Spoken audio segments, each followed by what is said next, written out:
What's up, Taiwan? I'm Sandy Chi with news from here in Taiwan and around the world. Taiwan's military says that a record 20 Chinese warships were spotted operating around the island in a span of 24 hours on Tuesday.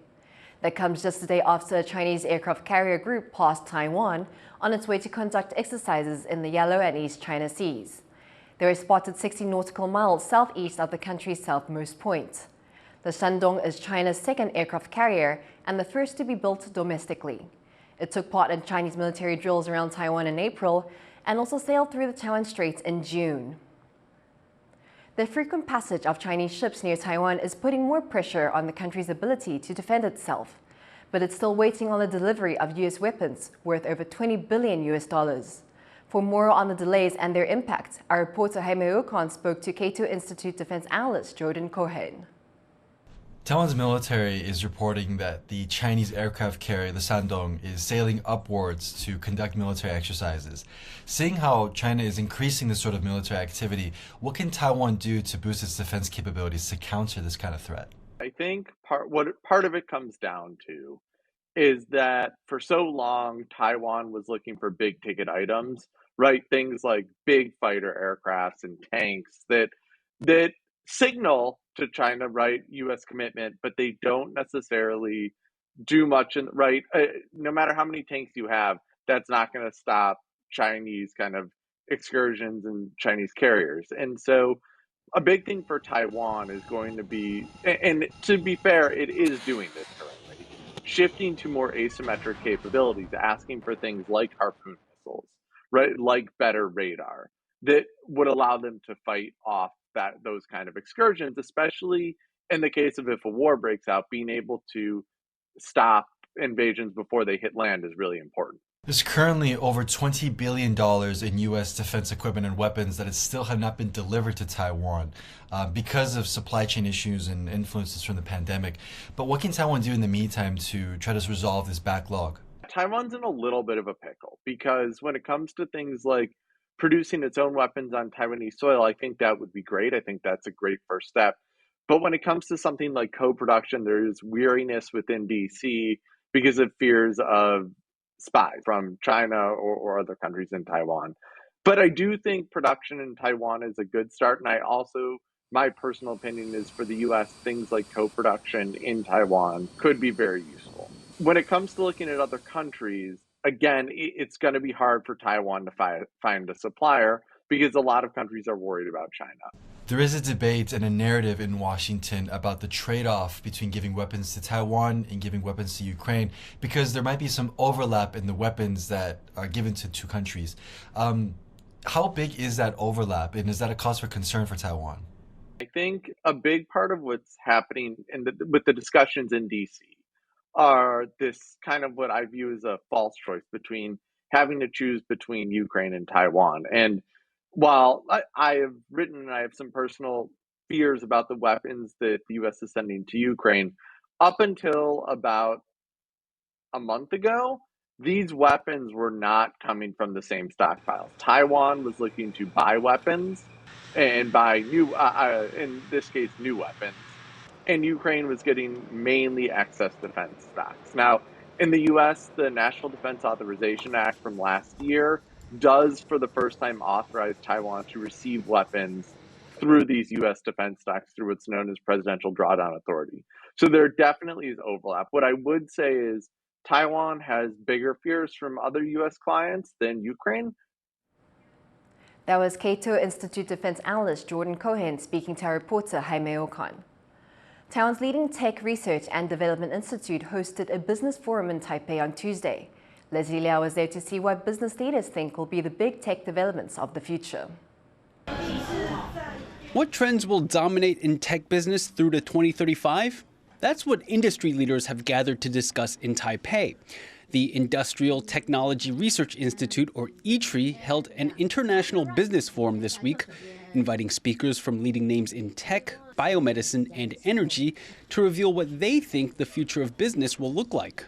我们也希望借由他们的一些看法，对于将来的我们所谓的 future scenario， 将来的情境呢，能更准确的去掌握。Sustainability, AI, and semiconductors are currently at the forefront of business in Taiwan. But the forum also looks ahead to trends through to 2035. So what kind of game changers are likely to arise between now and then? One of the things we've not talked about is the role that quantum will play, in particular in things like health, where it will be able to find new and more efficient drugs. Then there's also talk about a technological convergence. That's where unrelated industries become increasingly integrated as they advance. Take smartphones as an example. They're not just phones, but also computers, cameras, and payment tools.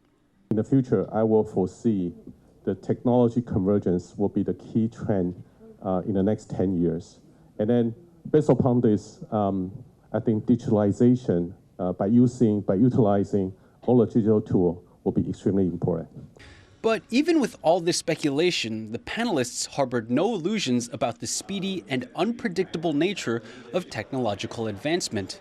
我们所部件的不是一个科技的发展，而是在那个应用领域里面我们所需要达到的一个目的。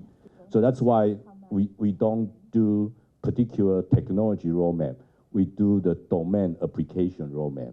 These days, new technologies are popping up rapidly, whether it's AI, biomedicine, green energy, or semiconductors. Exciting new things are happening every day. And it's easy to get overwhelmed with things like an AI fish tank, but hopefully today's forum shines a light on what the next big things are. Devin Tsai and Leslie Liao in Taipei for TaiwanPlus. Scientists in Taiwan are warning that the effects of climate change could make people more vulnerable to disease. John Van Triest explains why. The number of dengue fever cases Taiwan's recorded this year has just broken 6,000, making it the worst outbreak since 2015. And if that wasn't bad enough, experts are now saying that as the climate warms, bad outbreaks of dengue may become more regular and more widespread. That's because one of the most prolific spreaders of dengue, the yellow fever mosquito, thrives in hot conditions. 在冬天，台湾只有20度左右的时候，它可能要20天、30天才会变成成虫，所以它整个生活史缩短。These mosquitoes are also likely to spread across a wider area. For now, they're mostly found in the south, where the majority of dengue cases have been reported this year. But as the climate warms, areas further north can also expect to see spikes in dengue outbreaks. And dengue may not be the only condition that could become more common.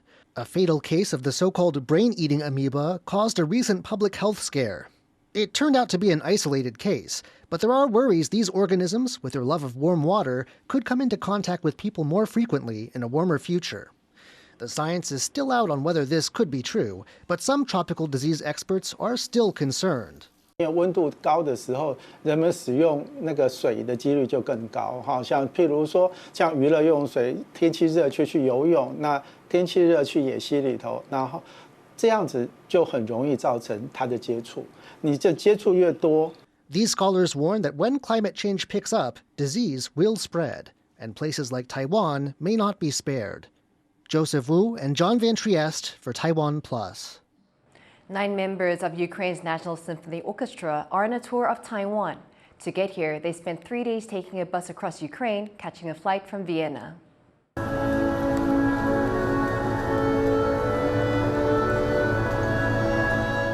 The orchestra performed the classic Taiwanese tune Bang Chung Hong in Taiwan's southern city of Kaohsiung. The musicians were forced to pause their usual performances back home due to the war in Ukraine. 2 members had just finished serving in the battlefield. They've stepped back from active service and re-entered the concert hall to showcase Ukrainian resilience. Under 60 years, they can go to the war, but Ministry of Culture, they make special permit for them to be performers, because it's more important now. Thank you for watching What's Up Taiwan. Remember to download the TaiwanPlus app for more stories from Taiwan and around the world. Finally today, we leave you with the images from the Pakistan Theatre Festival. I'm Sandy Chi. Take care and see you next time.